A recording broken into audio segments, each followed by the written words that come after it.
It is a beautiful morning in the mountains of southern Appalachia.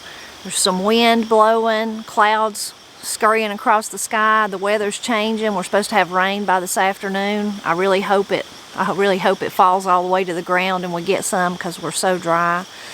But Matt and I are out this morning. We're going to have to, of course, harvest some okra. It's kind of a daily job if you grow okra. And then we're going to pick beans. I can't believe we're picking beans in September, but this is the beans, the second planting of rattlesnake beans that we did. And on the further end, we've got some different varieties. We'll have to look and see if there's any there that's ready, big enough to pick too. Lots of beans and lots of blooms, so maybe this won't be the last picking.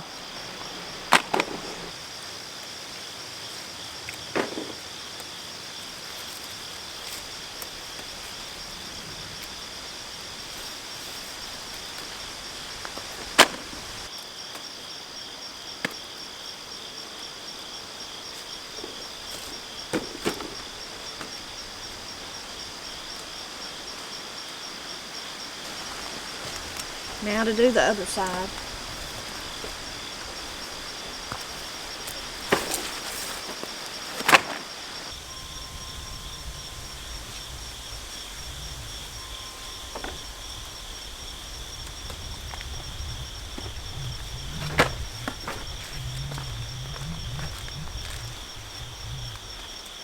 So we ended up with about half a bushel of the rattlesnake beans. Really nice beans. The two green beans that we planted down here on this end are more like white half runners. One of them Betty Jean Hogan shared with me, one of them a subscriber shared with me, so we're going to pick them. They don't have near as many as the rattlesnake beans. For one reason, we didn't plant as many, and they don't look like they're thriving as good as the rattlesnake beans, but there are a few beans on them.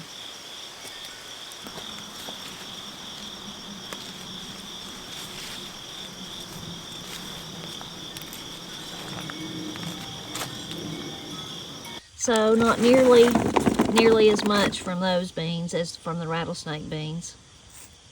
But still, awful nice to have them during September. So since it has been so dry, we have really tried to water these beans, the turnips right there in front, and these cucumbers. And they're kind of holding their own, but if we really do get the rain they're talking about over the next few days, that will make a huge difference. But I do get to pick my first little cucumber today from these. First one. This is the salt and pepper cucumber. We've never tried it. I'm sure it will be delicious though. Especially wonderful to get it in September.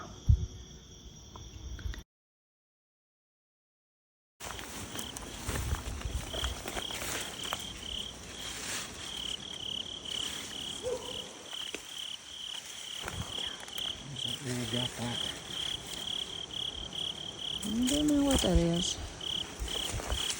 Maybe something to bite me. Probably. Not a pack saddle, but might be something that stings you.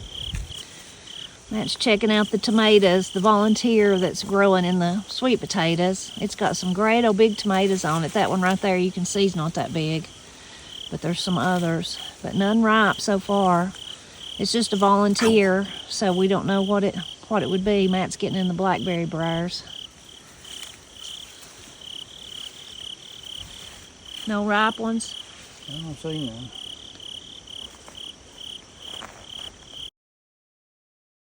We found a few tomatoes down here, but they're mostly played out.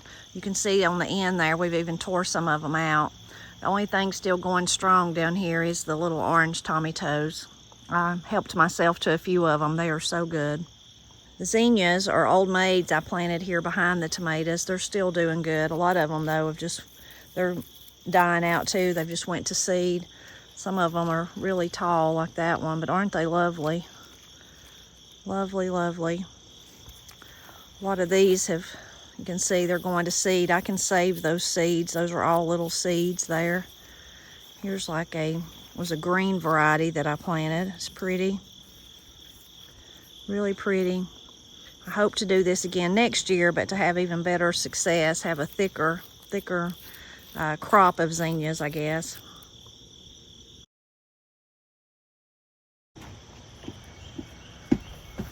Flowers right here under the kitchen window have finally gotten really pretty, even though it's took all season.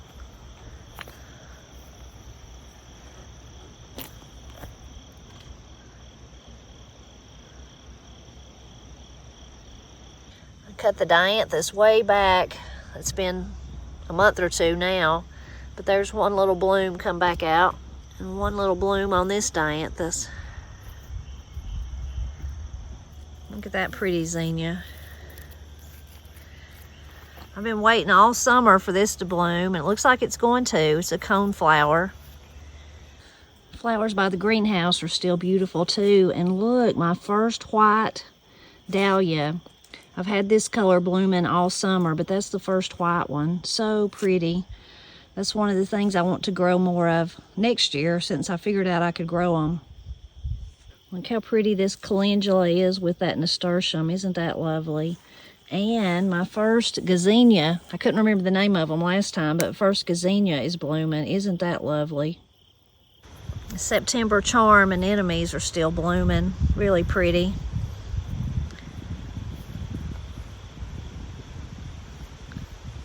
Marigolds are just outdoing themselves. This is their time of the year to really shine. The lantana is really pretty with them, and the zinnias. And one more first here in this bed. Look at that beautiful Cosmo. Bees are enjoying it. It's just now starting to bloom. It's been growing all summer.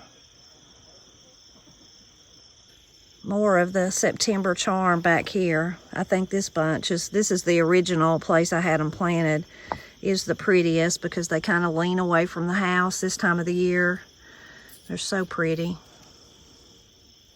Little invasive, but very pretty. All our grapes did really good this year, but they're pretty much all gone, except this. We don't have very many of these, but these right here are I can't remember the exact name of them, but they're a Scoopernong grape. We just planted them, I don't know, year before last, I guess. There's not very many on them, but they are so good. They're my favorite. I don't think nobody else here likes them as much as I do, but I just adore. It's my favorite grape. After I only learned about them a couple of years ago, and now they're just my favorite. So there's not really enough of them to harvest and put up. We'll just eat them probably standing out here like this off the vine, or at least I will. I guess I'll get to enjoy most all of these by myself. This thing's a little small. I like you a lot, so that's why I'd like to sit by you. Matt thinks I'm scrooched up too close to him.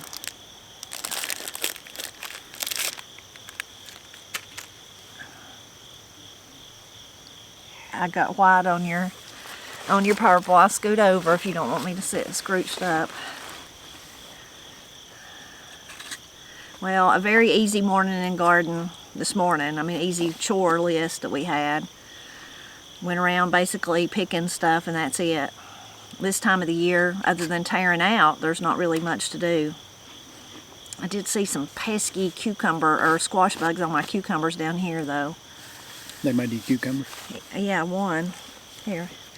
Got it in my pocket. I'm so proud I'm carrying it in my pocket. Okay. Salt and pepper. We've never tried this before. There's lots of little cucumbers and lots of blooms. If we get the rain, Matt assures me I better hurry my talking today because it's coming, that we're going to get it. That will really help. It'll do what our watering just can't do. So maybe we'll have at least enough cucumbers to share with Granny and eat fresh.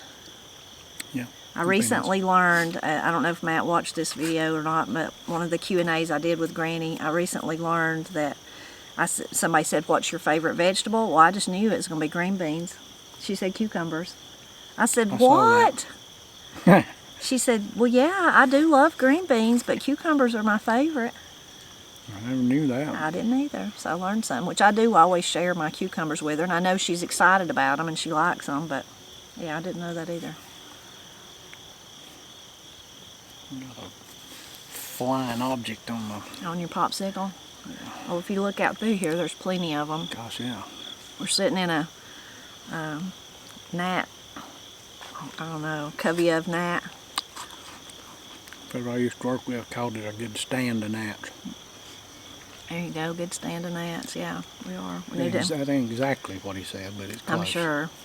We need a little gnat smoke fire to keep them away. Too dry to build a fire and too windy. Yeah, that's for sure. Hopefully this rain coming will change that. I hope. The camera's crooked. You want to fix it, or you want us just to be crooked? You do realize there's a bubble on that thing, don't you? And you can set it by that. I do, but I don't like to use it. Okay.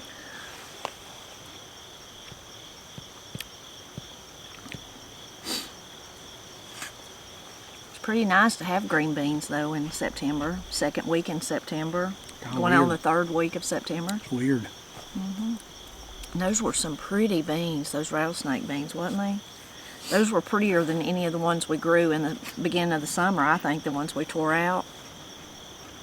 Maybe less pest damage, or I don't know what. I always noticed years ago, me and Daddy both did, that the late in the year stuff seems to be better, and it looks better, and it tastes better. Every time we'd make pickle beans and corn, or pickle corn, and made it late, if, you know, when the signs was right to pickle, those were always the best runs. And I don't know why that is. Better than if you'd done it early on. There's probably a scientific term for it. I don't know what it is and don't really care. I just know it was better.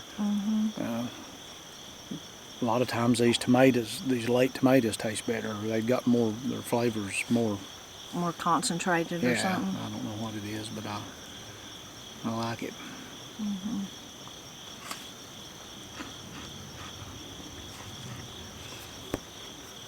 So last week we shared a video about losing Matt's glasses and found them. Only God helped us find them. There's just no way. It'd just be like a needle in a, got bugs on the camera now, needle in a haystack for sure, for all the places Matt had went in the woods. Absolutely, God helped us find them, so I give him all the credit. But there was amazing stories of people losing things and finding something in the comments, like different various things. A lot of people just lost stuff, like me and Matt had shared. Matt lost the pocket knife. I lost my book of sketches from high school, those things. A lot of people that had just lost stuff and never found it. But there was some amazing stories of losing stuff and then getting it back, finding it. Yeah. It was really amazing. Yeah, I saw 2 or 3 of them that you probably didn't see. It was pretty. Yeah, they were some amazing wild. stories. So thank you all for sharing those and for joining us in that video. Rejoicing with us that we found Matt's glasses. Yeah, I was just resigned to the fact that I didn't have any anymore and wasn't going to get any more because of losing them and the cost of them. I'm just going to go back to the readers. But luckily we found them. Yeah. What I really should do is get my prescription and get a cheaper pair. Yeah, a lot of you said that. Yeah. That was a good tip. That's yeah. a good idea. That's what I should do, and put these up make these my Sunday traveling glasses or whatever. And we didn't explain, or I didn't even realize till Matt told me later, he didn't wear the glasses hunting. No. He went and hunted, killed the deer, and then had trouble finding it, so then he come back home and got the glasses and went back, and that's when he lost them. Yeah, I didn't have them with me. I knew there wasn't any reason really to. Yeah. I couldn't really shoot with them, so. But once I shot the deer and was having trouble tracking it, I couldn't see the ground. So I couldn't see what I needed to see on the ground, so I come back and got them and then went back.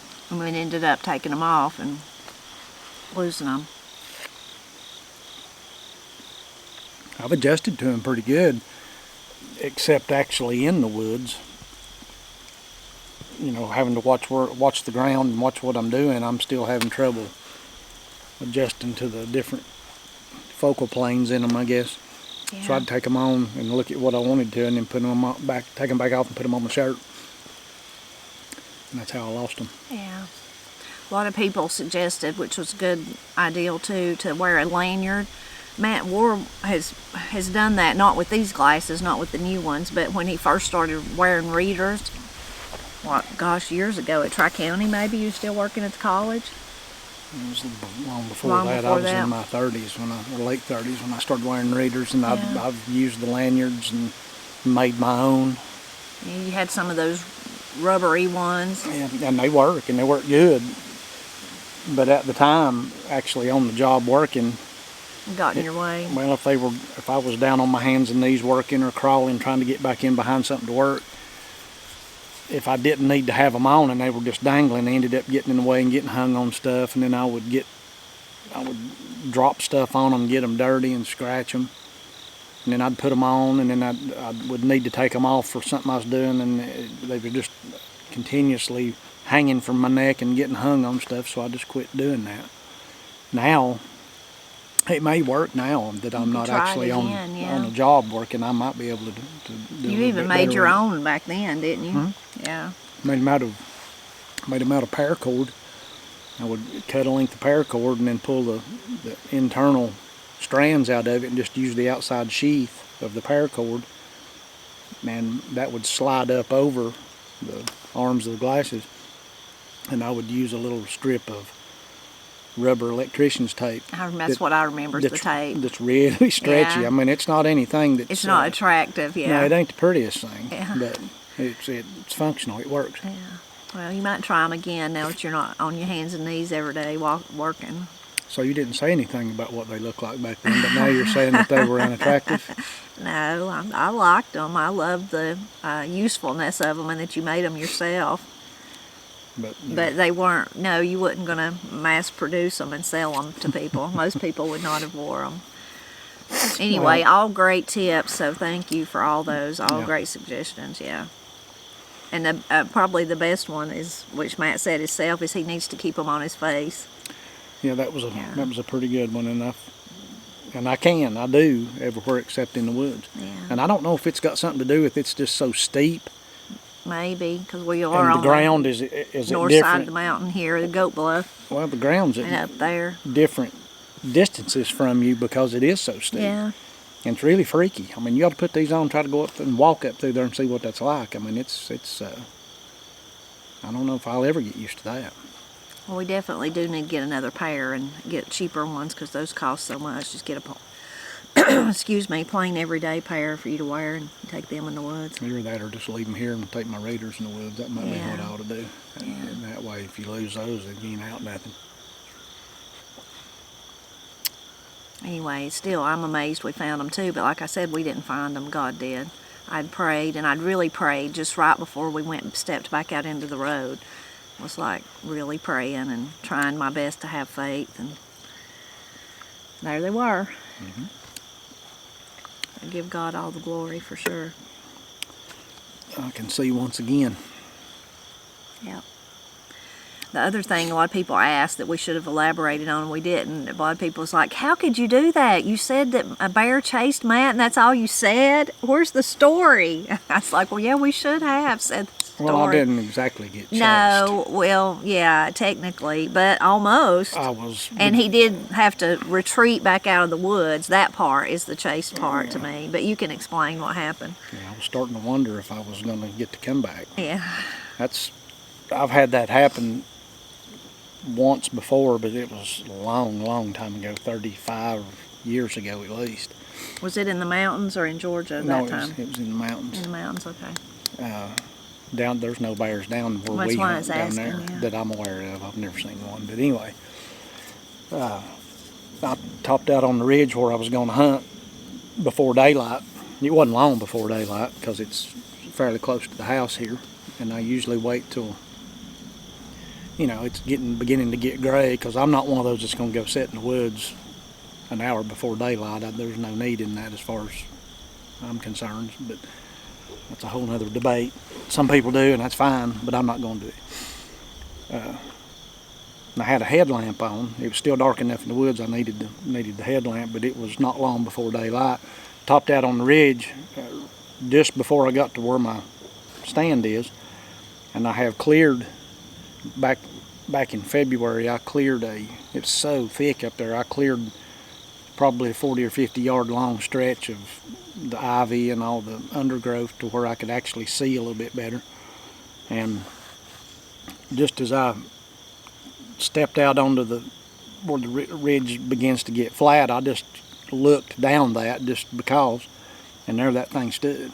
And it had, I thought about it later, it had watched me, it could see me part of the way as I was making my climb, and it didn't run. Yeah. Which, almost every time a bear runs from, they're scared to death of people, but one that don't run is cause for concern. Anyway, just as I saw it, it growled and popped its teeth at me, and this thing was about 15 yards from me, and it did its, I don't know what they call this, it kind of raised up and stomped and popped its teeth, and that's major aggression as far as I'm concerned. Yeah, so for people that don't know, the popping the teeth is like a warning, or what would you call that? Yeah, I guess it is a warning. I don't know. I mean, I don't. Like you said, a sign of aggression. Yeah. And then that would be even more the next step. Yeah, I mean, if they don't wheel and run immediately, it's aggression to me. Well, yeah. And I'm always carrying some sort of firearm just for that, and I was dragging it out as this was happening. But all this didn't last 8 or 10 seconds, probably. I don't know if he was trying to make his mind up if he was going to charge or retreat, and I didn't know what I was going to do, but I did pull the pistol out, and as I was doing that, he backed up a few steps and stopped, and I just was waiting to see what the next move was, and it's dark. So a bear in the dark is still hard to see even with the light. They're just hard to see. I could see his little orange eyes. I could see that, and it was I don't know how big it was. It wasn't. It was full grown. I mean, I don't bear hunt, so I don't have any way of really knowing the size or the weight of them. But it was a full grown bear, and as it stepped back, it stopped and kept looking at me, and I was deciding if I'm about to shoot or what I'm going to do. And then it turned and took 2 or 3 steps kind of away from me, and then just disappeared and was gone. And I'm sure it just retreated off down the other side of the mountain, but I wasn't totally sure. So I went ahead and climbed up in the ladder. I've not hunted from it with a bow before. Got up in it and got settled in, and then realized it's not very conducive for trying to hunt with a bow. I could hunt from it, but the way I've got it faced, it was just not going to work, so I didn't stay very long, and I climbed down and come back home. It's an exciting start to your deer season. Yeah, opening morning. So that's, a lot of times that's how things go for me. Yeah. But it was kind of make the hair stand up on you a little. Most of the time, like Matt said, bears, people ask us if we see them in the woods and stuff, you might see a glimpse as they leave, or maybe see where they've been. You can tell it's fresh but they heard you and they left. Right. And when I was a girl, there wasn't many bears here. I remember, and maybe there had been, and there was more hunters, I don't know.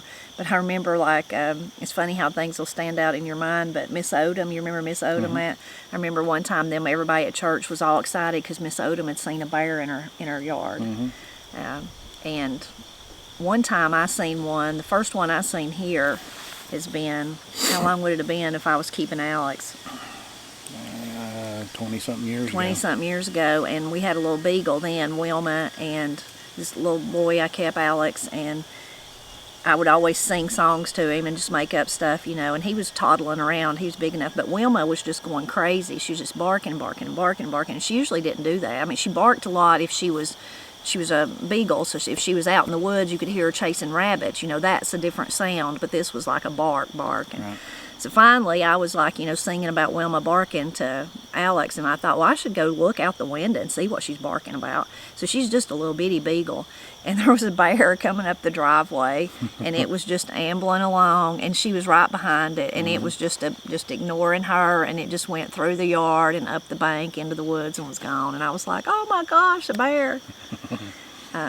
And I was like, then of course I went out on the porch and was like, Wilma, because I was afraid the bear would, which it was totally ignoring her, like she was just a fly. He was not bothered at all by Wilma. She didn't follow him. She come back, but And then one night Matt went outside, and there was one right here on the bank, wasn't there? Yeah, I come out to lock the chickens up, shut the chicken house Yeah. after they went in, and stepped right out the door, and it was 6 or 8 feet away from me in the scrap pile.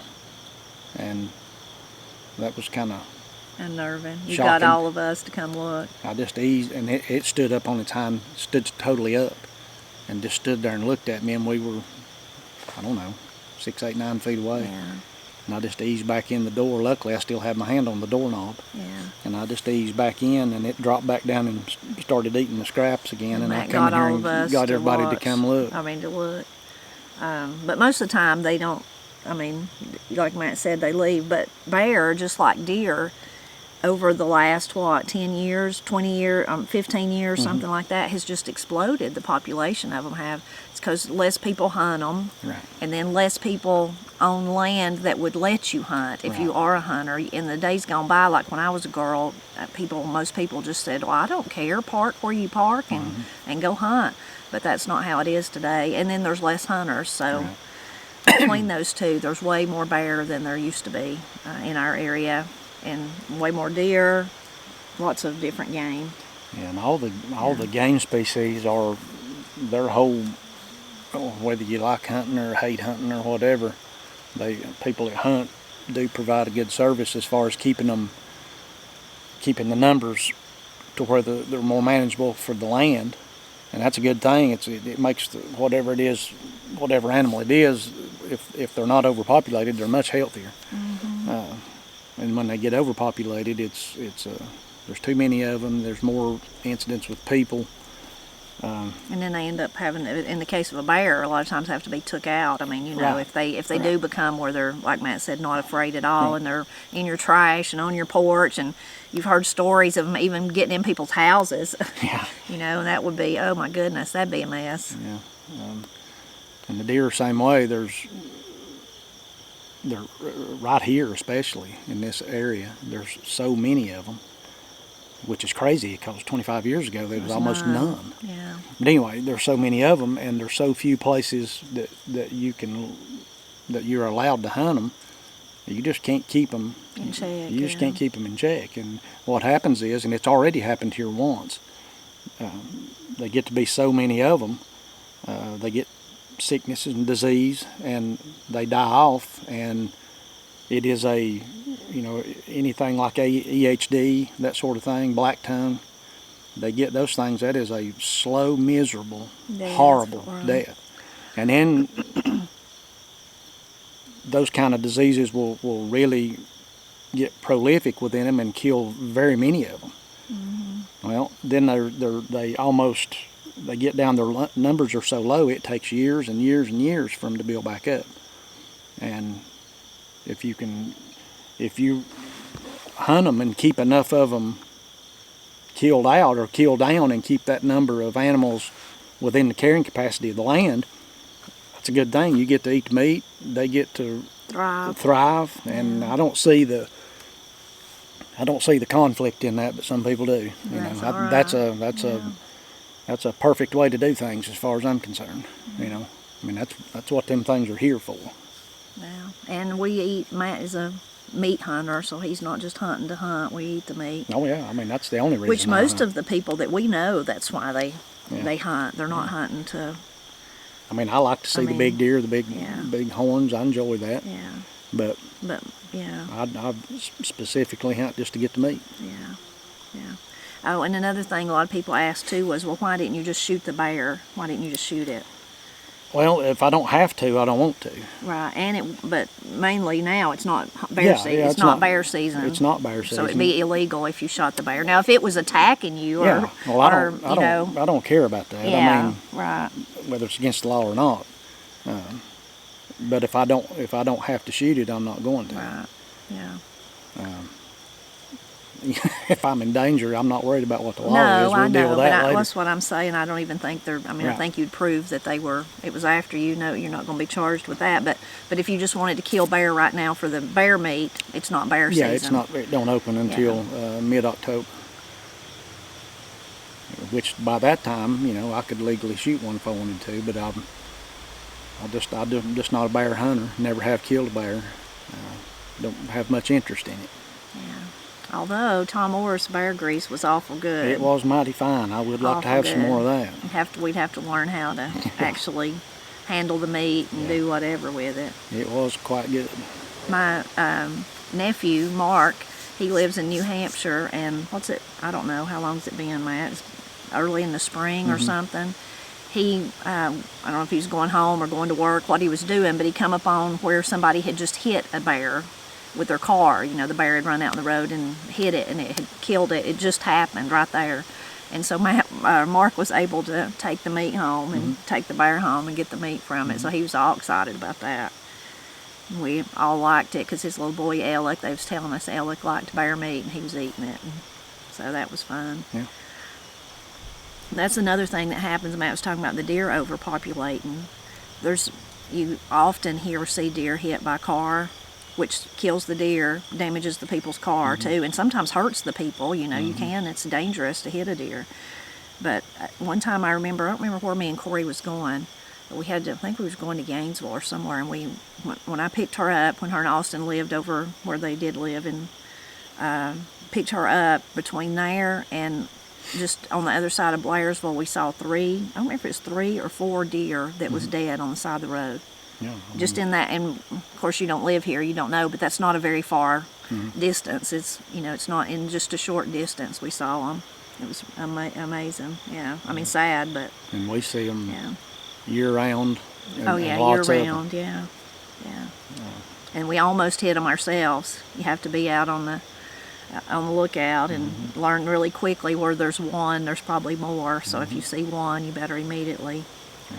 Sometimes, though, you can't help it. They actually hit you. You don't even know they're there, and they hit the side of your car or something like that. What was it? Didn't that happen to Corey? It didn't hurt her car, but it hit on the way to William Holland one time. Seems like it. Yeah, and it happened to Granny and Pap, too. It did damage their car. It was just a little deer. It damaged it, though, but it just come and hit the side. They didn't even see it. They were just driving by. I don't remember what happened, if the deer just got stunned and then run off or what happened, but anyway, exciting times with Matt's losing his glasses and bear encounter. And I've also learned that, and I don't like this, but it's just the way it is. The way I've been hunting, I have got to the end of as far as the type of tree stands I'm using. It's just getting too hard. So I'm gonna have to change that up a little. I actually went the next day and physically couldn't get in it.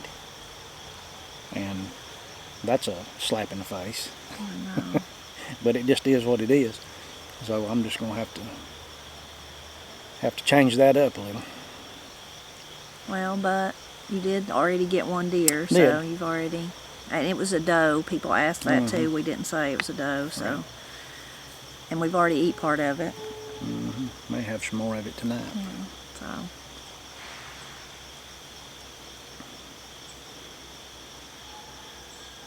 It's a real blessing, though, to be able to grow your own food like we have today and pick this stuff in September is really amazing. But for Matt to be able to harvest a lot of the meat that we eat, that's amazing too. And what's really neat about it is when everything's timed right and you've got the fresh deer meat and the entire meal came from right here. Yeah, that's awesome. Whatever vegetables we cook to go with it, or just whatever the meal is, everything on your plate came from right here. And that happens some. It don't happen near enough to suit us, but. And we don't, as far as chickens and harvesting your own meat animals. I guess what I'm trying to say. We don't do that, and of course we don't have a cow, so we can't make our own butter or have fresh milk. But but it is awful nice when most of the stuff on your plate come from your yard or your. Oh, that's neat. I guess the sweat of your brow. Right. Really an amazing feeling. It is. It's all good, healthy stuff too. I'm loving this weather. I could get used to this. Nice, isn't it? Yeah. Matt says there's a lot of rain coming towards us. I really hope he's right. Yeah, we need it. Need it terribly. it's going to rain the next 2 or 3 days, and probably going to rain out the hunting. But I'm sorry I for ain't the even, hunting. I ain't even but- got started real good at it yet, and it's already going to rain me out, but I reckon that's all right. Well, we desperately need the rain, and you've We do. hunted in the rain before too. You could. Yeah, I have. But as I age, I'm starting to get like my daddy. He don't want to get wet, and I'm getting that way too. Maybe you're turning into Mr. Binks. He says, back some years ago, I would only have a week off to hunt out of the Yeah. whole year, and I would be down there and it would be raining, and I'd get up in the morning and I was going Regardless. no matter what, I was going, and he wasn't even getting up. And I said, "You're not going hunting?" He said, "I ain't getting out in this. I've got every day." Yeah. He said, "I'm not getting wet." And I can relate to that now. Yeah. It did seem like every year Matt would have 1 or 2 weeks is all to hunt, and it either rain, which in one way that was the least of your worries, or it would turn off really hot. Yeah, that's the worst. Really terribly hot. Even if it was like November, it would just be like 80-degree weather, and Matt be wanting it to be nice and like today even, but even cooler today would be your preference. But even today would be 80-degree weather. It seemed like it would always, weather wouldn't cooperate with Matt's 1 or 2 weeks he got. Right. Another blessing that he don't have to worry about that now. That's true. I can sit here and wait on the rain to quit and then go hunt. Yeah. It didn't used to be that way. That is quite fortunate. Yes, very blessed. And we couldn't do any of this without you, so we're very thankful for you, and thankful for all those great tips about Matt's glasses and all those wonderful stories you shared about losing things too. That was really heartwarming and entertaining, and kind of too just made us feel like, well, we're not the only ones that has the car keys can't never be found, or the pocket knife or whatever. We're always glad when you stop by to help us celebrate Appalachia.